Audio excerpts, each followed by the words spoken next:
Sean bienvenidos nuevamente al segundo día de nuestro curso virtual Tópicos Selectos de Laboratorio Clínico. De verdad que nuevamente es un gusto darles la más cordial bienvenida.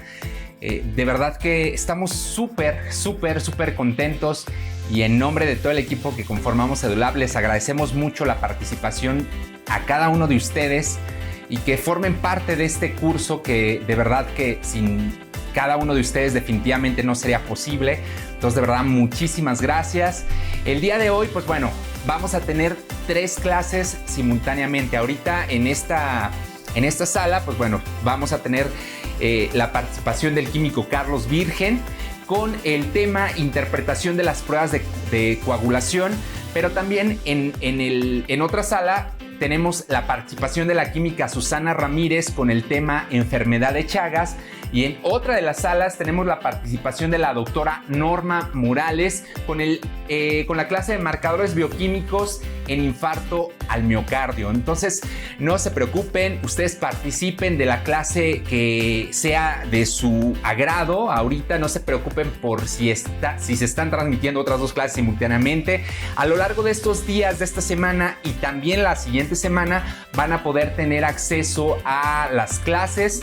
En este caso, pues bueno, las clases van a estar habilitadas hasta el día 19 de junio, entonces pueden consultar las veces que sean necesarias las clases que conforman este curso. Entonces, pues bueno, aprovechen cada clase, estoy completamente seguro que va a ser de gran utilidad para todos aquellos que participamos y formamos parte del área de la salud, concretamente del laboratorio clínico. Antes de empezar la conferencia del químico Carlos Virgen, quiero recordarles que tenemos ya habilitada la lista de espera para formar parte de la 5ª generación del diplomado de patología clínica por laboratorio. Aquí les está apareciendo el código QR. Con este código QR ustedes van a poder tener acceso a toda la información detallada del diplomado de patología clínica, y recuerden que si se registran en la lista de espera van a ser notificados para que también a su vez el día lunes 20 de junio puedan ser de los primeros inscritos al diplomado, ya que sabemos que los primeros 50 inscritos al diplomado van a tener un obsequio. Para mayor información, escaneen el código QR o bien den clic en el enlace que se encuentra en la descripción del video, en donde dice Diplomado de Patología Clínica 5ª Generación, para que puedan obtener los detalles respecto a este diplomado que estamos a punto de iniciar y que no puedes quedarte fuera, para que puedas ser un profesionista destacado y un profesionista que sobresale dentro de tu lugar de trabajo. Entonces, sin más preámbulo, pues bueno, vamos a dar inicio con esta clase titulada Interpretación de las pruebas de coagulación, a cargo del químico Carlos Virgen. Nuevamente sean bienvenidos y nos vemos en un ratito más.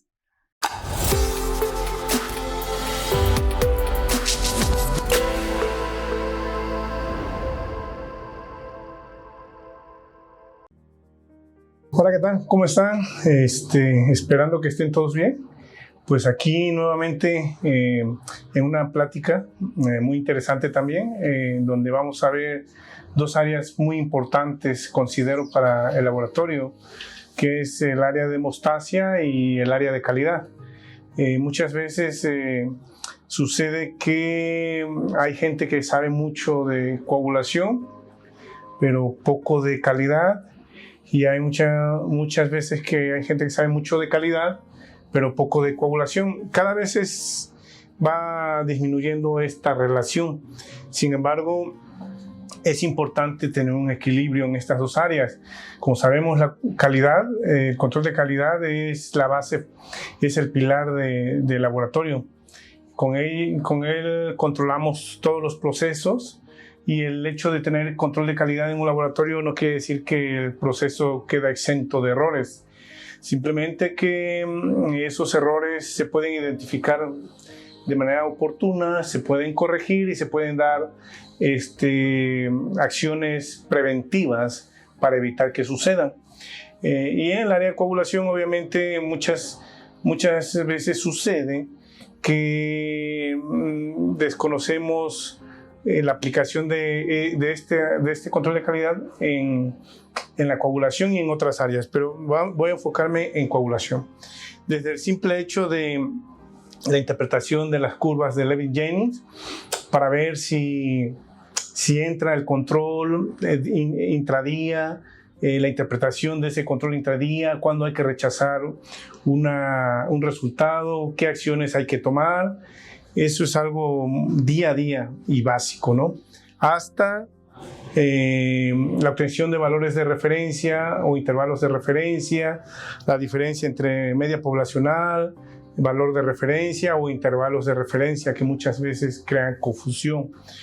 Entonces, el objetivo de esta plática es muy importante. Es saber qué son los intervalos de referencia, cuál es la utilidad, para qué sirven al laboratorio y cómo se obtienen.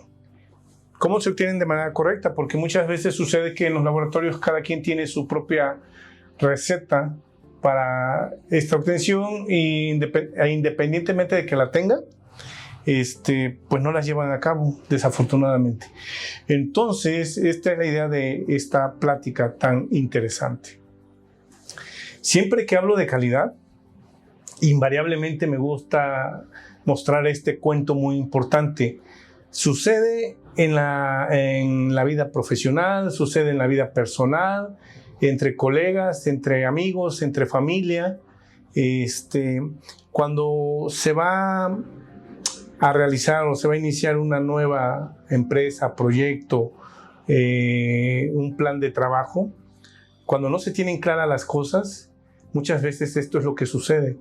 Luego, por la experiencia me dicen, oye, es que necesitamos hacer esto, pero pues es que esta persona no lo hace. Pues te digo para que la retroalimentes y supervises. Entonces, yo una de las preguntas básicas que les digo o les hago es, ¿diste correctamente la indicación? ¿Te aseguraste que la persona entendiera lo que tú quieres y qué es lo que pretendes? No, pues es que es obvio que no sé qué. No. Hay que dar bien claras las indicaciones. Y uno cuando está en cierta posición, uno debe de asegurarse que sus colaboradores entiendan lo que uno pretende del trabajo de ellos, qué objetivos y todo esto. Porque si no pasa esto, vean este cuento tan interesante. Pasa en todos los niveles. Esta es la historia de 4 personas. Ustedes pueden etiquetarse como mejor les gusta. Lo interesante de esta dinámica es que dependiendo la línea del tiempo, cualquiera puede ser todos, alguien, cualquiera y nadie. No nos mantenemos con una etiqueta de principio a fin, ¿sí? En algún momento uno puede ser todos, otro puede ser alguien, otro puede ser cualquiera y otro puede ser nadie. Esto es lo interesante y esto es en un proceso, ¿verdad? Entonces, esta es la historia de 4 personas, todos, alguien, cualquiera y nadie, ¿sale? Había que llevar a cabo una tarea importante, una acción. Oye, que voy a implementar los intervalos de referencia para las pruebas de coagulación, porque acabo de instalar un nuevo equipo y es una nueva metodología, nuevos reactivos, nuevo todo. Entonces necesito, antes de echarlo a andar, necesito tener los valores de referencia porque pues el equipo muy mono y todo, pero si yo no sé discriminar entre lo normal y lo patológico, pues de nada me sirve que tenga mi control de calidad con un coeficiente de variación de 2%, que participe en programas externos de calidad y salga perfecto. Bien, todo eso está muy bien, pero ¿adentro qué? ¿Qué valor le doy al médico para el tratamiento del paciente? ¿Qué hago? ¿No? Entonces, la tarea, dice, había que llevar a cabo una tarea importante y todos estaban seguros de que alguien la haría. Los intervalos de referencia. Pues todos estaban seguros de que alguien la haría. ¿Quién es ese alguien? Es lo interesante. Cualquiera lo podría haber hecho porque es una tarea que es talachuda, ¿sí? Pero no, acuérdense que cuando pasa que responsabilidad de todos, o tarea de todos, responsabilidad de nadie. Tarea de todos, responsabilidad de nadie. Siempre hay que asignar a alguien responsable para esa tarea y pedirles cuentas, porque si no, es un tema básico de liderazgo aquí, pero que envuelve todas estas áreas. Cualquiera lo podría haber hecho, pero nadie lo quiso hacer, ¿verdad? Qué fácil. Nadie lo quiso hacer o nadie sabía qué hacer, yo diría, ¿verdad? O nadie entendía qué hacer. Es lo más común.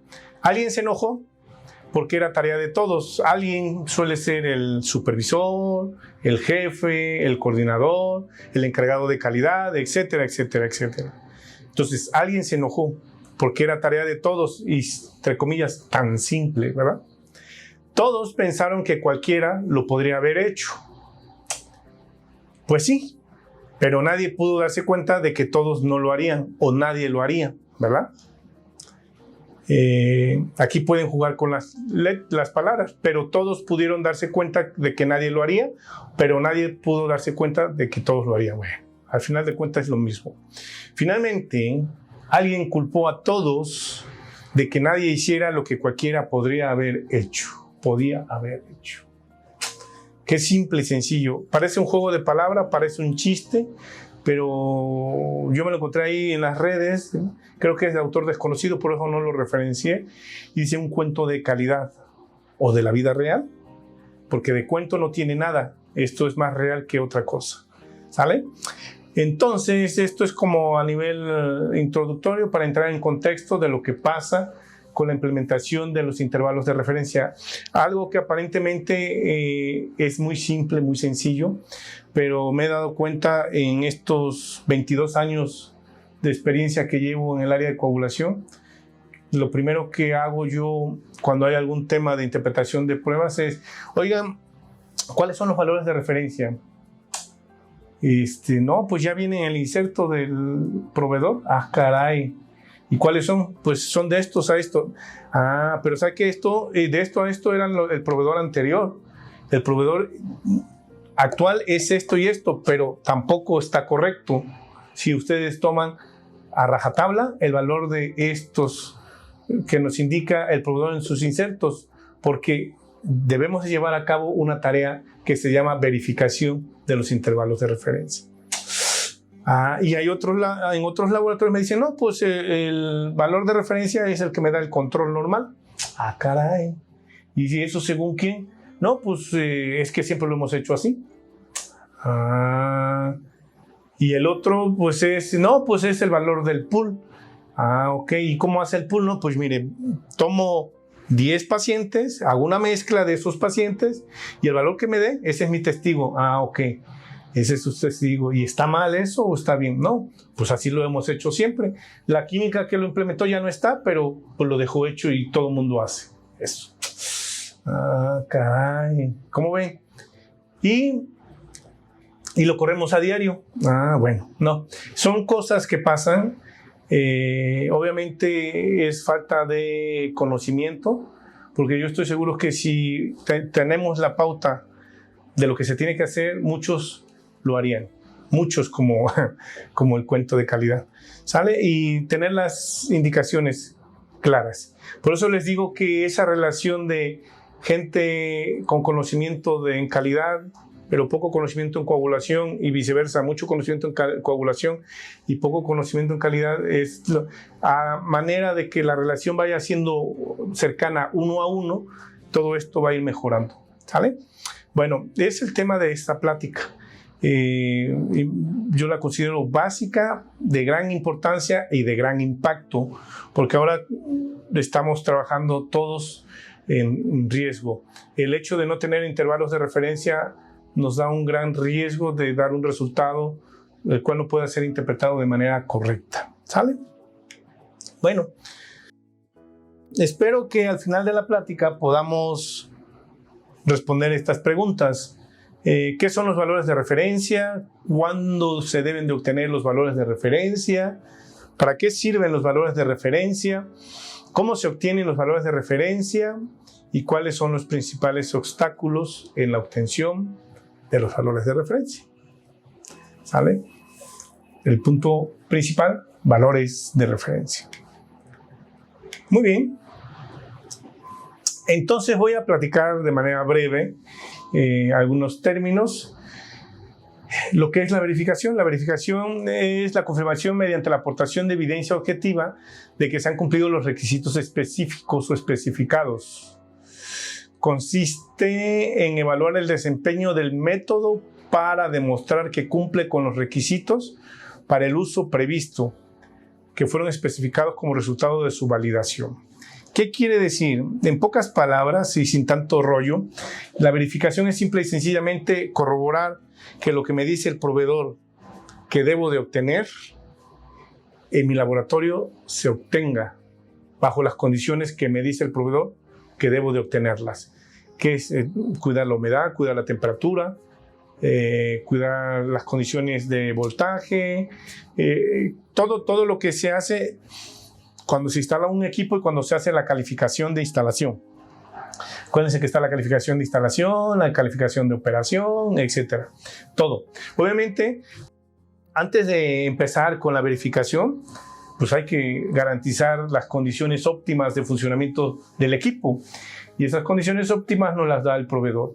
No podemos esperar a hacer una verificación si en el laboratorio hay descargas eléctricas, hay picos de voltaje, si no hay una tierra que me ayude a esos picos, la temperatura no es la ideal, hay mucho polvo, hay mucha humedad, etcétera, etcétera. ¿Sí me explico? No podemos correr antes de gatear o caminar. Lo básico es lo básico y para eso tenemos que tener bien controladas las condiciones básicas. Bien, entonces, si el proveedor me dice que mi control de calidad me debe de dar un coeficiente de variación de 2%, el interserie o el intraserie, yo debo de ver que realmente eso me está dando. Y si no me da, la pregunta es, ¿y si no me da? ¿El equipo y los reactivos están mal? ¿Es el usuario o son qué cosa? Esa es muy buena pregunta, pero eso es motivo de otra charla. Ahora no la vamos a tocar, ¿sale? Eso es la verificación. Entonces, en la verificación hay diferentes guías. Como podemos ver, hay un protocolo de la CLSI, el H57, ¿sí? Puede cambiar de letra, puede cambiar de volumen, pero el H57 es el H57. Hay guías de organismos internacionales donde se recomienda el protocolo a llegar a realizar para la verificación. Uno de los más conocidos es el de la CLSI, pero bueno, hay protocolos varios y de varias instituciones y son válidos porque cada uno fueron probados y fueron demostrados que son útiles, ¿sale? Muy bien. Dentro del protocolo de la CLSI hay varias guías que pues día con día van actualizando y año con año, cada cierto tiempo van sacando nuevos números. Por ejemplo, la EP15, y ahorita dice EP15A3, pero a lo mejor en un año puede ser la EP15A4 o B1 o... Bueno, ese es el caso. Nada más acuérdense del EP15, ¿verdad? Generalmente se le menciona EP15 para no andarse quemando y decir un subprotocolo, un subnúmero diferente al actual. Pero ¿de qué es la EP15? Es la EP15. En la EP15 pues se evalúa la precisión o no se evalúa, se da la recomendación de cómo hacer en la verificación la precisión, la veracidad. ¿Sí? Y el EP6 nos dice o nos orienta cómo hacer la linealidad y esto en la verificación es siempre. Los límites de cuantificación hay que hacerlos pues cuando aplique, igual que los intervalos de referencia, ¿sí? La linealidad también es cuando aplique porque, por ejemplo, las pruebas de coagulación, los tiempos de coagulación no son lineales, son semilogarítmicos. ¿Qué es ser lineal? ¿Qué es una relación lineal? Una relación lineal puede ser la prueba, un dímero D o dímero D o fibrinógeno. Una relación lineal es, por ejemplo, yo tengo mi calibrador. Me dice, mi calibrador me da en fibrinógeno 300 miligramos, ¿verdad? 300 miligramos por decilitro y tengo una absorbancia de 1, por decirlo. Entonces, ¿qué esperaría? Si yo tengo 150, puede ser que la absorbancia sea hacia abajo o hacia arriba, pero en relación directa. Por ejemplo, si la relación es a la mitad, va a ser a la mitad, o si la relación es al doble, es al doble, pero siempre va a ser proporcional. Esa es una relación lineal, ¿sale? En los tiempos de coagulación como TP, TTPA no pasa eso, porque eso es una relación logarítmica. Hay brincos por la aceleración que lleva a cabo las reacciones a cierta concentración, cosa que en ciertas pruebas está controlada y amortizada, ¿sale? Entonces la linealidad es cuando aplique. Dentro de la verificación del desempeño también está la medición de errores. Debemos de ver, hay dos tipos de errores y ustedes lo saben muy bien. Hay un error aleatorio que pues un brinco en el día a día, brinca y no sabemos a qué se debe o a qué atribuirle ese error. Y el otro error es el sistemático, que es el de manera paulatina se va presentando y tampoco sabemos por qué, pero aquí la idea es saber por qué, ¿no? No hasta que ya empecemos a tener efectos en los resultados de los pacientes. Para identificar o dar seguimiento al error aleatorio, generalmente es un error de precisión y generalmente se mide a través del coeficiente de variación, desviación estándar y varianza. Y el error sistemático generalmente se mide la veracidad o exactitud y se mide a través de la media o el sesgo, ¿verdad? Entonces, son muy importantes tomarlo en cuenta, una cosa u otra. Solamente que quede bien claro, y es algo que lo tenemos presentes desde la universidad, no puede haber buena exactitud si no hay buena precisión, ¿sale? No puede haber buena exactitud si no hay buena precisión, y al revés también, no puede haber buena precisión si no hay buena exactitud, ¿sale? Bueno, pues entrando de lleno a la plática, sí me gustaría comentarles lo que es un valor de referencia. Un valor de referencia puede ser cualquiera de estos 3 puntos, pero yo me quedo con el último punto. Cuando no se dispone de A, B o C, es el valor supuesto de la magnitud medible. Por ejemplo, la media de una población especificada de mediciones. Especificada o específica de mediciones. La media. No confundir valor de referencia con intervalo de referencia. Valor de referencia es la media de una población obtenida bajo ciertos criterios establecidos, ¿sí? En donde yo asumo que ese valor poblacional o esa población cumple los criterios que yo quiero que cumpla, ¿sí? Que son de normalidad. Bien, ese es el valor de referencia. Ahora, yo al obtener un rango con un 95% de confianza o 99% de confianza, esos rangos se llaman intervalos de referencia, ¿sí? El valor de referencia se puede confundir con el nombre de testigo. Muchas veces, oye, ¿cuál es tu testigo? Oye, ¿cuál es tu valor de referencia? Ambos nombres son lo mismo, ¿sale? Pero los intervalos de referencia sí es un rango predeterminado que se debe de establecer. Y eso no lo digo yo. Bueno, ¿qué es un intervalo de referencia? El intervalo de referencia, primero, permite comparar el valor observado en una medición realizada en una muestra biológica con valores de referencia obtenidos en una población de individuos bien definida, con el fin de que sea posible la valoración clínica de los pacientes, ¿sí? Entonces, muy importante, la función de los intervalos de referencia biológicos nos permiten descartar entre lo normal y lo anormal, simple y sencillamente. Los intervalos de referencia pueden estar asociados a estados de salud o bien a otros estados fisiológicos o patológicos, así de simple y de sencillo. Entonces, los intervalos de referencia son los que se obtienen de una población de referencia, y es una desviación, sí, más menos 2, más menos 3, que puede ser al 95% de confianza o al 99% de confianza. Parece fácil y es fácil. La norma ISO, la 15189, en el apartado 552, en intervalos de referencia biológicos, valores de decisión clínica, porque también hay ciertas confusiones entre intervalos de referencia biológico, valores de decisión clínica. Oye, que es lo mismo, diferente, ¿verdad? Prácticamente es lo mismo.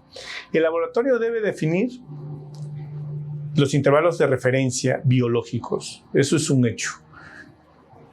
Yo diría y agregaría, antes de emitir cualquier resultado de ese equipo, el laboratorio debe definir los intervalos de referencia biológicos.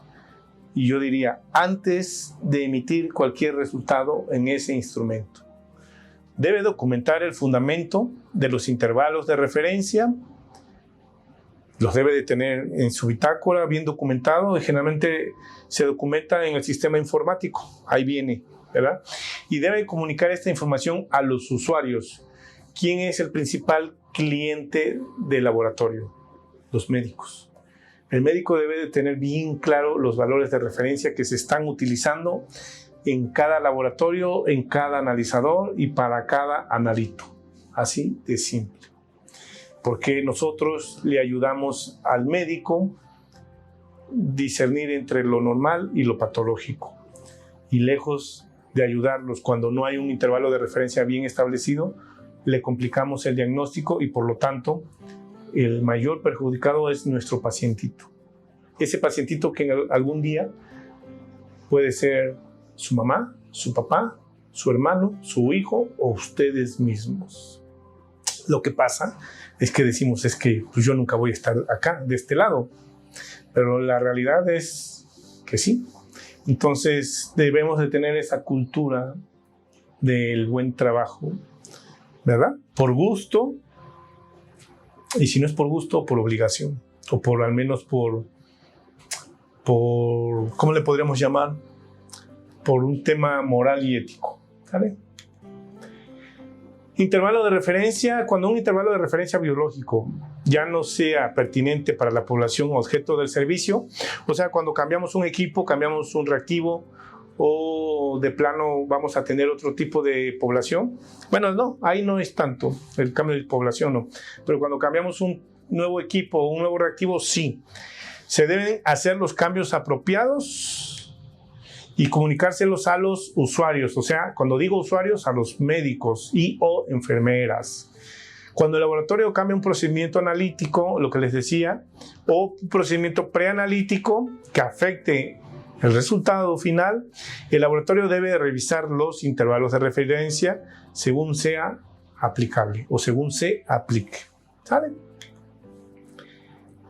Y aquí sí me gustaría, porque son conceptos muy importantes, son conceptos muy básicos que nos debe de tener muy claro.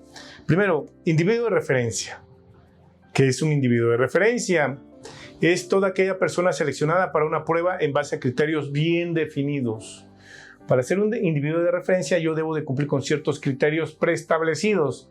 Por ejemplo, ahora que está muy de moda el tema de los de la vacuna, para que las farmacéuticas reclutaran a voluntarios, debieron de haber llenado un cuestionario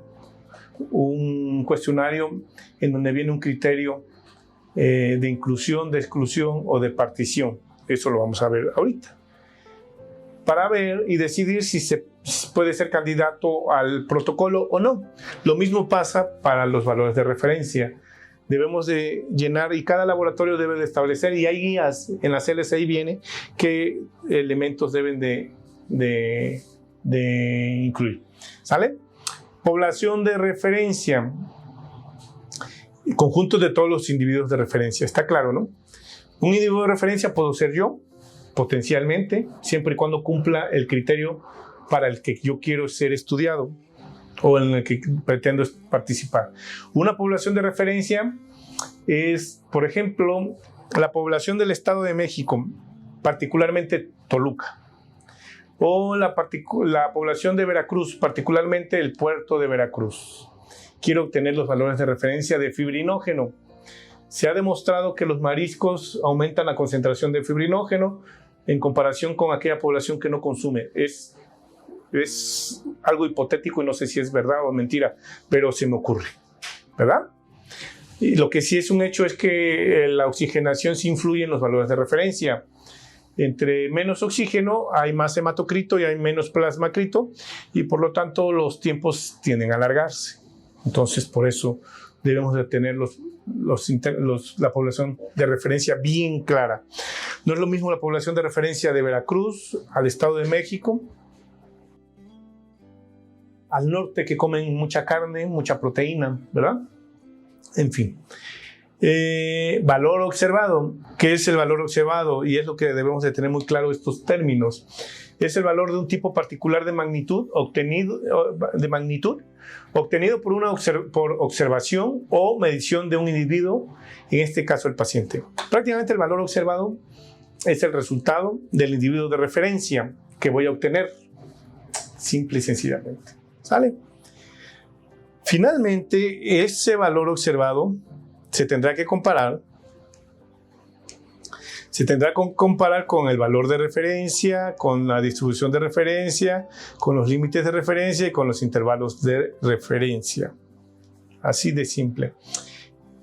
Miren esta tablita blanca, aparentemente pequeñita y nada, pero viene una poesía muy interesante, un poema muy interesante. Vean, un individuo de referencia que forma una población de referencia a partir de la cual es seleccionada una muestra de referencia en la cual son medidos unos valores de referencia que caracterizan una distribución de referencia a partir de la cual son calculados los límites de referencia que definen un intervalo de referencia. ¿Verdad? Vean qué análisis lógico, filosófico de un valor de referencia. ¿Sale? Es muy importante, léanlo. Si no nos quedó claro a la primera, léanlo 2, 3 veces, las veces que sea necesaria. Pero esto prácticamente es el fundamento de la plática que estamos compartiendo con ustedes. ¿Qué consideraciones debemos de tener en cuenta al momento de realizar los intervalos de referencia?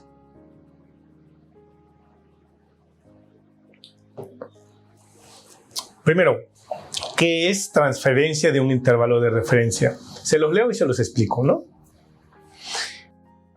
Es el proceso por el cual se adapta un intervalo de referencia previamente establecido a otro procedimiento de medida a una población diferente. Transferencia de un intervalo de referencia es que yo tomo los valores que me dice el proveedor para TP, para TTPA, para fibrinógeno, para dímero D, que dice que debe de dar con su reactivo y con su equipo. La transferencia es que esos valores lo adopto a mis valores de laboratorio. Pero para adaptarlo, necesito verificar el intervalo de referencia. ¿Qué es la verificación del intervalo de referencia? Se los leo y se los explico después. Es el procedimiento utilizado para asegurar con una confianza razonable y utilizando un número pequeño de individuos de referencia que un intervalo de referencia establecido puede ser retransferido o utilizado en el laboratorio. Simple y sencillamente, la verificación es si mi proveedor me dice que para TP tengo un valor de referencia de 12 a 16, mi verificación es simple y sencillamente es que esa población que yo estoy estudiando caigan dentro de esos valores, dentro de 12 a 16. Y como vamos a ver, a la hora de utilizar las matemáticas y el criterio, hay ciertos criterios en donde podemos aceptar cierto número de individuos que no están dentro de esos intervalos referidos por el proveedor. Ahorita los vamos a ver, hasta cuánto sí y hasta cuánto no. ¿Cuál es el criterio para aceptar la verificación y cuál es el criterio para rechazarla o continuar con otro procedimiento alterno? ¿Sale? Luego, si no se verifica, si no está la verificación de ese intervalo de referencia, hay que definir un intervalo de referencia nuevo, y eso se llama validación del intervalo de referencia, que es la descripción detallada de las características de intervalos de referencia, por ejemplo, al 95%, al 99% de los valores de referencia provenientes de hombres y mujeres aparentemente sanos entre una edad determinada, que puede ser entre 18 a 65 años. Una vez que se hace ese procedimiento de validación de intervalos de referencia, se establece el intervalo de referencia, se implementa y se trabaja sobre ese. El establecimiento de un intervalo de referencia es el procedimiento utilizado para crear un intervalo de referencia. Listo. Está simple. Entonces, ¿cómo establecer valores de referencia de acuerdo a la guía EP 28A3C? Conste que esto es en la actual época. No vayan a ver esta plática en 2-3 años y vayan a decir este químico que poco actualizado está, ya esa guía ya no está vigente o en vigor, perdón.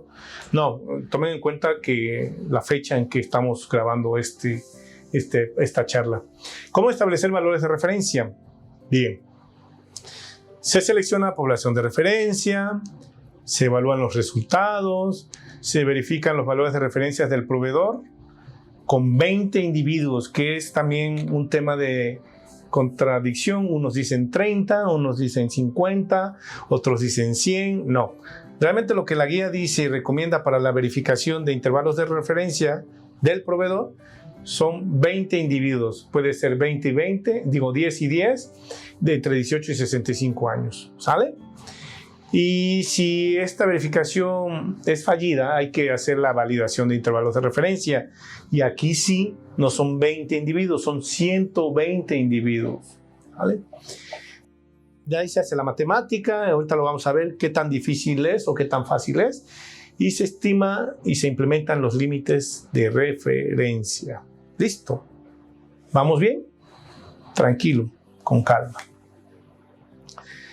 Entonces, ¿cómo se establecen los intervalos de referencia? Selección de individuos. La población de referencia y cantidad a incluir, ¿cómo la vamos a establecer?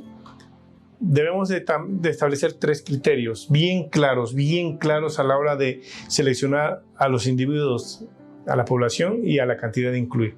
Ya sabemos que para verificar son 20 individuos y para validar son 120. Bueno, hay 3 criterios que hay que tomar en cuenta y deben de tener su hoja bien clara para que no haya pierde y no haya algún valor atípico por ahí o haya algún brinco que nos mueva esos intervalos de referencia. Primero, criterio de inclusión. El criterio de inclusión son todas aquellas características que nosotros esperamos en un individuo de referencia tener. La edad, el peso, bla, sale. El grupo sanguíneo entra en otro criterio, ahorita les voy a decir. Criterios de inclusión. Criterios de exclusión son las características de un individuo que no deseamos incluir en el análisis o en el estudio. Puede ser cualquier característica que yo sienta, que yo sepa que me va a mover los resultados y de manera típica me va a dar resultados muy alargados o muy cortos. ¿Vale? No las voy a decir porque ya están bien establecidas. Cualquier tema de manera puntual, pues yo se los puedo mandar vía correo o vía WhatsApp, lo que ustedes quieran. Criterios de partición también son muy importantes. El criterio de partición son características de una población que yo quiero resaltar. Por ejemplo, dentro de las mujeres, yo quisiera tener un valor de referencia del dímero D para embarazadas. El criterio de partición es embarazadas. Y hay un subcriterio que yo quiero considerar, que es el número D por trimestre. Primer trimestre, segundo trimestre y tercer trimestre. ¿Ven? Valores de referencia. Dicen ustedes, pero ¿qué quiere un número D en una embarazada del primero, segundo, tercer trimestre? Si ya sabemos que el número D es alto, sí. Pero ¿qué tan alto en comparación con una embarazada con un riesgo de trombosis? ¿Verdad? Listo. Otro criterio de partición puede ser grupo sanguíneo. Porque sabemos, por ejemplo, que para von Willebrand la cuantificación de von Willebrand varía entre individuos grupo O e individuos grupo no O. Varían, los valores son diferentes. Y busquen por ahí y vean las diferencias, ¿sale? Ahorita no es el tema, pero se los dejo como ejemplo de criterio de partición. Y aquí hay unos ejemplos adicionales, que es sexo, edad, mes de embarazo, grupo sanguíneo. ¿Sale? Muy bien. El segundo punto es la definición del procedimiento de medida. Esto está claro. Si yo voy a verificar los intervalos de referencia que me da el proveedor, yo debo de tener bien claro cómo obtuvieron ellos esos intervalos de referencia para yo emular, porque si emulo bajo otras condiciones, es muy probable que yo no tenga los mismos valores y entonces no estoy haciendo lo que se debe hacer en un proceso de verificación. ¿Sale? Entonces, la definición del procedimiento de medida implica la identificación de los intervalos declarados por el proveedor. O sea, yo debo identificar cuáles son los intervalos que voy a probar como hipótesis, ¿sale? Confirmar que estos valores declarados concuerden con el tipo de población o subpoblación a verificar y preguntar cómo se obtuvieron dichos valores, las condiciones, lo que yo les decía, ¿sale? Eso es muy importante, muy interesante y muy importante, porque uno de los principios básicos de calidad, ¿cuál es? Yo cuando oigo hablar de calidad es estandarizar. Estandarizar y estandarizar. ¿Vale? Por eso los proveedores en sus insertos vienen ciertos valores y les dicen los valores normales varían entre un laboratorio y otro. Es lógico, por eso cada laboratorio debe establecer sus propios valores. En algunos insertos vienen los valores declarados, en otros dicen que hay que hacerlos, ¿sí? Este es el dímero D. Puede ser las diferencias entre dímero D. Y aquí viene, cuando vean un dímero D, viene FEU, que son unidades equivalentes de fibrinógeno. Unidades equivalentes de fibrinógeno o unidades equivalentes de fibrina, dependiendo la metodología, el anticuerpo monoclonal, etc. Para el anticoagulante lúpico, tomen en cuenta que hay pruebas que manejan intervalos de referencia y hay pruebas de coagulación, como el dímero D, el anticoagulante lúpico y la resistencia a la actividad de la proteína C, que se manejan como puntos de corte.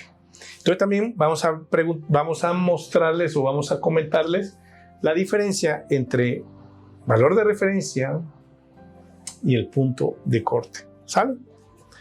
Muy bien. En este caso, para anticoagulante lúpico se utiliza punto de corte. Este es para qué prueba.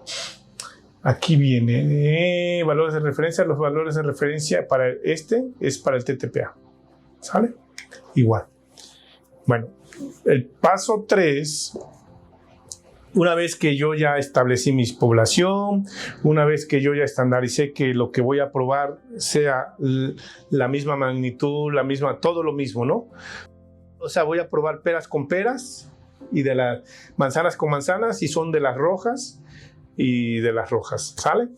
Entonces ya procedo a realizar, ya aislé perfectamente mi población. Yo ya estandaricé mi población y ya sé qué es lo que quiero obtener sobre esa población. Empiezo a procesar. Ya obtengo resultados y ya obtuve los resultados. Para verificar obtuve mis 20 resultados. ¿Y qué hago con estos resultados? Bueno, los analizo. Y una de las principales situaciones que se presentan con estos resultados es cuando hay unos brincos, hacia arriba o hacia abajo. Digo, chispas, y muchas veces nos entra la tentación y nos dicen, pues esto lo quito y esto también porque no está. Si lo quitamos de manera arbitraria y sin un fundamento estadístico, matemático, eso en el bajo mundo se llama cucharear el análisis, ¿verdad? Cosa que no es correcto. Lo que se debe de hacer cuando hay un valor atípico o anormal o aberrante es usar ciertos criterios estadísticos muy sencillos para confirmar que realmente es un valor aberrante o atípico. Estos criterios que se pueden utilizar son el de Dickson, que es uno de los más conocidos, el de Tukey o el de Grubbs. Para los valores aberrantes vienen, como no voy a entrar a este tema porque me llevaría todo el día en explicar esto, pero búsquenlo en los libros, están en los libros de estadística, o pregúntenle al señor Google y van a ver que ahí van a venir cómo se hace y todo. Solo tomen en cuenta que en muchas situaciones se pueden presentar valores aberrantes o atípicos. ¿Sale? Nada más a manera de cultura estadística, un valor aberrante es un elemento de un conjunto de valores que es incoherente con otros elementos de dicho conjunto. El dicho del bajo mundo es el frijolito negro. No, el frijolito negro no. Es el arroz negro, ¿eh? O el frijolito blanco dentro de los negros. Esa es la oveja negra, ¿no? Valor atípico es el valor en un conjunto de datos que son ampliamente diferentes con respecto a los otros datos. Se deben a anomalías en los experimentos, en algunos casos, o a fallas en las medidas tomadas o a los criterios de inclusión establecidos, que hacen que estos valores se deban descartar del conjunto de datos por presentar diferencias bastante significativas. Hay que descartarlos. ¿Cuántos se pueden descartar? ¿Y bajo qué criterio? Entren a buscar el criterio, el método de Dickson, Tukey o Grubbs y van a ampliar el conocimiento bajo esta situación. Muy importante y muy interesante. ¿Sale? Bueno, el paso 4, la verificación de los datos. La verificación de los datos, ¿qué tenemos que hacer? Evaluar los datos de modo tal que podemos concluir si el intervalo de referencia propuesto ha sido o no verificado. Ahorita vamos a ver qué criterios debemos de tomar en cuenta para decir sí o no. Una pregunta, dos respuestas muy claras. ¿Sí pasó la verificación o no pasó la verificación? La primera etapa. Y si no, ¿qué vamos a hacer? Si los valores están dentro del rango que declara el proveedor, el intervalo se transfiere. No hay mayor tema. Si los valores no están dentro del rango que declara el proveedor, se deberá de establecer uno diferente en el laboratorio de acuerdo a la población específica. O sea, tenemos que validar el intervalo porque el del proveedor no fue aceptado. Listo. ¿Está claro? Más claro que el agua de tamarindo. ¿Verdad? Listo. Entonces viene el criterio. Ya tengo, fíjense, ya seleccioné mi población, ya les apliqué el criterio de inclusión, de exclusión y de partición. Ya vi que mis condiciones son lo más parecidas a las condiciones del proveedor. Ya vi qué valores, identifiqué los intervalos de referencia a retar. Y ya procesé mis 20 individuos de referencia, mitad hombre y mitad mujeres, de 18 a 65 años de edad. Y ahora, como dicen, ¿y ahora qué? Bueno, ahí está. Y esto está súper sencillo, no hay pierde. No se necesita tener una maestría en control de calidad para interpretar esto. Se verifica el intervalo de referencia con 20 valores provenientes de 20 individuos y el análisis es el siguiente. Si caen fuera del intervalo de referencia propuesto uno o dos datos, se le da palomita. El valor de referencia del proveedor queda verificado y entonces se transfieren esos valores al laboratorio. Listo. Pero si caen fuera del intervalo de referencia propuesto 3 o 4 datos, hay que repetir con otros 20 individuos de referencia. Nos da una nueva oportunidad.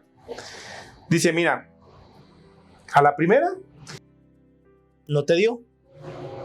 Algo hiciste, algo pasó. Por favor, revisa, vuelve a replantear tu análisis y vuelve a correr 20 individuos diferentes. Sale. Pero esos son 3 o 4 datos fuera de. ¿Sí? Si caen fuera del intervalo propuesto 5 o más, o sea, 5 de 20, ¿cuánto es? Dividan. ¿Sale? Ahí tienen el porcentaje de error. El intervalo se rechaza. No hay oportunidad a repetir nada. Y entonces se hace el siguiente paso, que es la validación del intervalo de referencia. Listo. Pero bueno, aquí se rechaza sin más y a rajatabla. Me regreso al punto 2, cuando 3 o 4 datos salen del intervalo de referencia planteado por el proveedor. Repito, con 20 individuos. Ya repetí y aquí lo repito, ¿verdad? Y resulta que en el segundo proceso me dan 1 o 2 datos fuera de el intervalo de referencia planteado por el proveedor. Entonces, ¿qué concluyo? Palomita. ¡Chum! Intervalo de referencia verificado. Pero si en la segunda corrida o en el segundo proceso, con individuos diferentes, me dan 3 o más datos fuera del intervalo de referencia del proveedor, lo rechazo. En los 2 casos de rechazados, que es aquí o acá, tengo que hacer la validación de esos intervalos. O sea, yo ya no me fijo en el inserto que declara el proveedor, porque esos no los puedo transferir a mi población. Como pueden ver, esos intervalos no se pueden aceptar a rajatabla o transferir a rajatabla. Necesitamos hacer esto. ¿Sale? Ahí se los dejo. Ahí se los dejo para que lo analicen. Dicho de otra forma, en otro análisis, que es lo mismo, pero de diferente punto, dice, interpretación de la regresión de un intervalo de referencia. De la primera corrida de muestra de 20 individuos, se acepta si 2 o menos resultados están fuera del intervalo de referencia original. Seleccionar muestra de 20 individuos, nuevamente si son 3 resultados fuera del intervalo original, y se rechaza cuando 4 más resultados están fuera. En la segunda corrida, cuando 2 o menos resultados están fuera del intervalo, se acepta. O sea, hay 2 maneras de aceptar y 2 maneras de rechazar y una manera de repetir. Con esto no es necesario tener una maestría o un posgrado en control de calidad y todo eso. Simplemente es entender esta parte tan sencilla que a veces nos la complican mucho, ¿verdad? Evaluación y análisis. Si el intervalo de referencia es rechazado, se debe considerar posibles diferencias biológicas entre las poblaciones, y eso es algo que tenemos en cuenta. Por eso cada laboratorio debe establecer sus propios valores de referencia por las diferencias biológicas poblacionales que puede haber entre cada región. Alimentación, oxigenación, humedad, el frío, etcétera. ¿Sale? La misma contaminación. Considerar entonces establecer el intervalo de referencia. Dicen chispas. Es que yo llegaba hasta la verificación, y ahora ¿cómo se hace la validación del intervalo de referencia? Bueno, no se preocupen. Todo está calculado. El intervalo de referencia a la validación se hace con 120 individuos, como ya los mencionamos, ¿verdad? Se estiman los límites de referencia al 95%, al 99%. Generalmente lo más común es al 95% de confianza, ¿sí? Muy bien. Vamos a ver unos ejemplos y ya luego vemos la validación de los intervalos de referencia. Miren, aquí están los ejemplos y está formulado para que vean la fórmula en Excel. Resulta que el proveedor me declara que para el TP tengo un valor esperado de 12 a 16, para fibrinógeno de 250 a 450 y para TTPA de 25 a 35. Y procedo a hacer la verificación. Selecciono los individuos, selecciono 20 individuos, hombres y mujeres, y proceso las pruebas, TP, fibrinógeno, TTPA, etc. ¿Verdad? Listo. Ya de entrada aquí, yo puedo ver si alguien se sale o no se sale. Aparentemente nadie se sale de 12 a 16. Sale. Y ahí están los valores. Entonces el intervalo quiere decir que sí se acepta. Pero si resultase que no se saliera, entonces, dependiendo el análisis que acabamos de ver, es como cuando se acepta o se rechaza. Ahora, en cuanto al dímero D, no se da el valor de referencia ni el intervalo de referencia.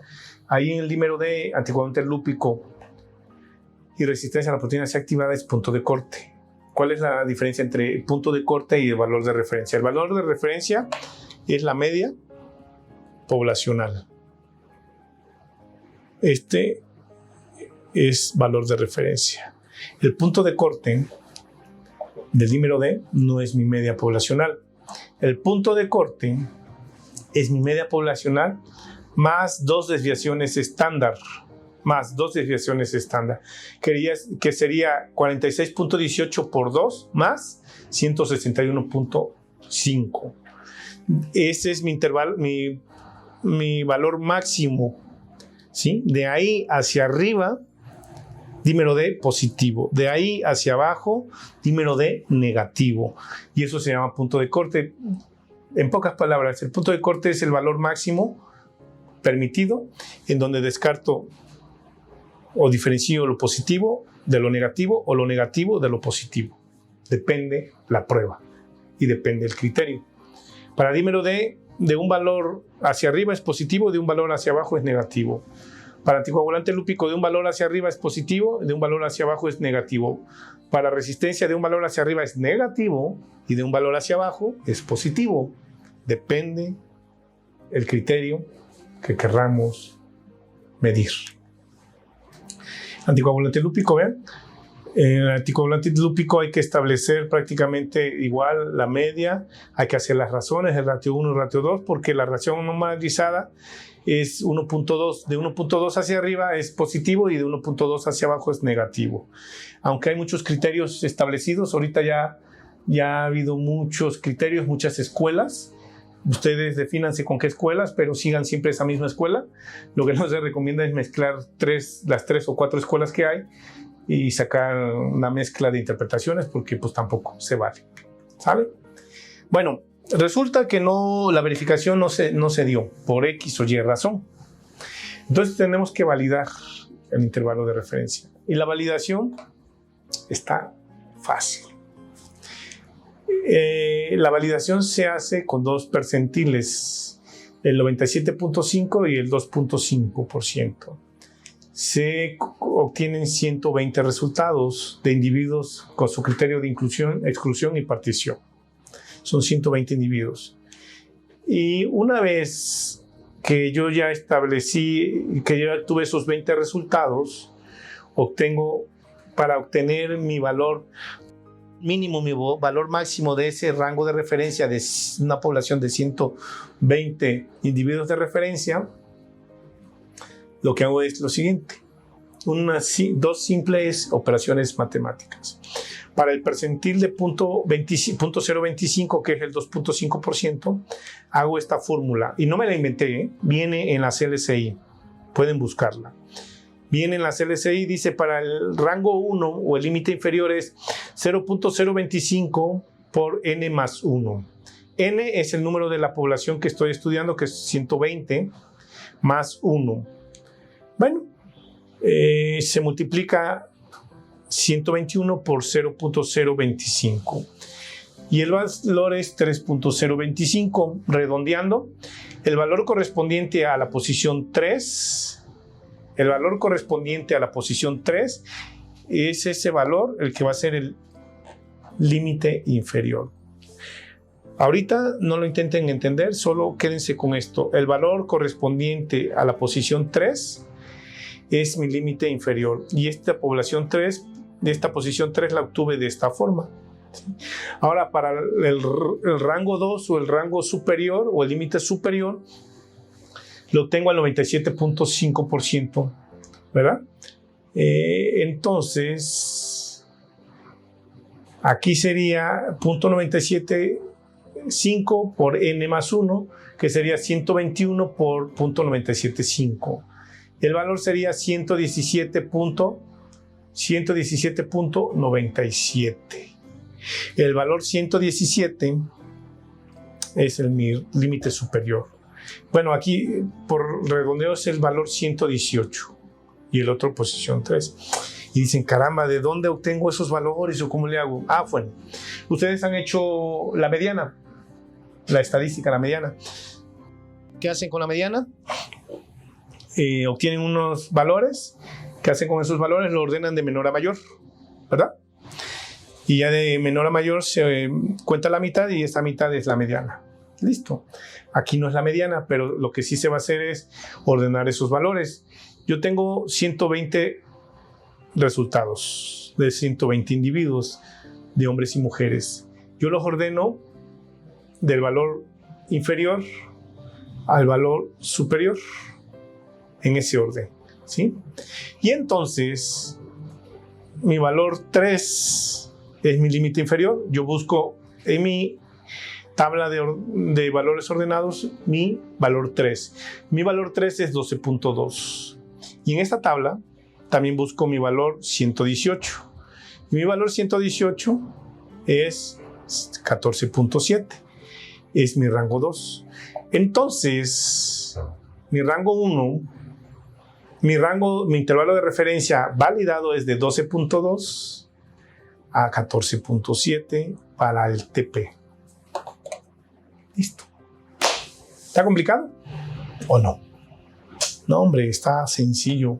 Yo no sé por qué luego nos complicamos o nos complican la existencia. Yo a veces creo que muchas veces en ciertas áreas nos complican y nos complican y nos complican la existencia, y lejos de poder aprender vemos que las cosas son muy complejas, pero no. Vean, la verificación de intervalos de referencia, simple y sencillo, y la validación de intervalos de referencia, simple y sencillo. Listo. Cierro la presentación haciendo un análisis a las preguntas, un repaso a lo que hicimos. ¿Cómo establecer valores de referencia? Seleccionamos la población, evaluamos los resultados, verificamos que esos resultados entren en los rangos establecidos por el proveedor, y si no entran, se valida los intervalos de referencia, y esta validación es lo que se va a implementar en el laboratorio, lo que se llama estimación de límites de referencia. Listo, eso es lo que se hizo. Espero que a estas alturas estas preguntas puedan ser contestadas. ¿Qué son los valores de referencia? ¿Cuándo se deben obtener los valores de referencia? ¿Para qué sirven los valores de referencia? ¿Cómo se obtienen los valores de referencia? ¿Y cuáles son los principales obstáculos? Los principales obstáculos es la falta de comunicación, la falta de liderazgo, la falta de infraestructuras. Una de las cosas que me dicen, oiga, si no tengo donadores, ¿cómo le hago? Oiga, mi agua, no tengo agua bidestilada, tridestilada. Oiga, no tengo pipetas volumétricas, bla, bla, chalala. Pues hay que conseguirla. Por eso cuando uno ve las normas de establecimientos de laboratorio, nos dicen criterios básicos para abrir esos laboratorios, y si no contamos con una pipeta, entonces no sé qué estamos haciendo con el laboratorio. ¿Sale? Es algo básico, y perdona que lo diga así, pero no podemos decir es que no tengo una pipeta en un laboratorio, porque entonces ¿qué tipo de laboratorio sería? ¿Sale? Bueno, de mi parte es todo. Como conclusión, me permito comentarles lo siguiente. El resultado de una prueba es responsabilidad de las áreas implicadas. El resultado de una prueba es responsabilidad de las áreas implicadas. O sea, todo el laboratorio. No es de una persona, todo el laboratorio. Los intervalos de referencia deberán de ser comunicados una vez establecidos, siempre y cuando haya algún cambio de las variables que puedan afectar a estos. Deberá de ser un proceso bien estandarizado y siempre tomar en cuenta las situaciones puntuales en cada área. La verificación de los valores de referencia es tarea primordial al momento de emitir un resultado. El establecimiento de la verificación de los valores de referencia y del intervalo, cuando sea necesario, deberá de realizarse cuando haya algún cambio significativo en el sistema. Cambio de reactivo, cambio de instrumento, o cuando haya un mantenimiento mayor del equipo. ¿Sale? Muy bien. De mi parte es todo. Les agradezco mucho a todos la atención y espero sus preguntas, comentarios o quejas o sugerencias. Muchas gracias y que tengan buen día. Pues desafortunadamente estamos llegando al final de nuestro segundo día del curso Tópicos Selectos de Laboratorio Clínico. Recuerda que el día de hoy estuvimos simultáneamente en 3 clases. Hasta el día 26 de junio vas a poder consultar todas las clases. Así que si por obvias razones participaste en una conferencia y al mismo tiempo se estaba transmitiendo otra, no te preocupes. Hoy mismo ya puedes accesar a la otra clase que se transmitieron, a las otras clases que se transmitieron en las otras salas, y hasta el día 26 de junio vas a poder consultar todas las clases. Entonces no te preocupes, lo importante que aquí es que aproveches al máximo toda la información que nos han estado compartiendo los maestros con nosotros. Pues bueno, te recuerdo, no te olvides que está por iniciar la 5ª generación del Diplomado Internacional en Patología Clínica por Laboratorio. Las inscripciones empiezan este lunes 20 de junio a las 9 de la mañana. Recuerda que aquí en el código QR puedes escanear el código para tener acceso a la página, o bien en la descripción del video puedes tener acceso, en este caso, al enlace para obtener, en este caso, la información completa del diplomado. Ahí también está el enlace para que te suscribas al portal EduLab, porque recuerda que los suscriptores al portal EduLab tienen un costo preferencial, aún por encima del costo preferencial.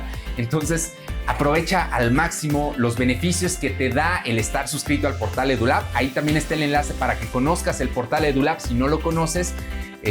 Ahí también visita esta página, y también está el enlace para que puedas obtener la constancia de participación, que concretamente en este curso tiene un costo de 100 pesos, está respaldada por el Colegio Mexicano de Ciencias de Laboratorio Clínico. Recuerda que las clases son totalmente gratuitas, solamente si deseas obtener la constancia hay que cubrir esa cuota de 100 pesos. Entonces no te preocupes, estás a tiempo de solicitar toda tu constancia, y te espero el día de mañana en las últimas 2 clases del curso de Tópicos Selectos de Laboratorio.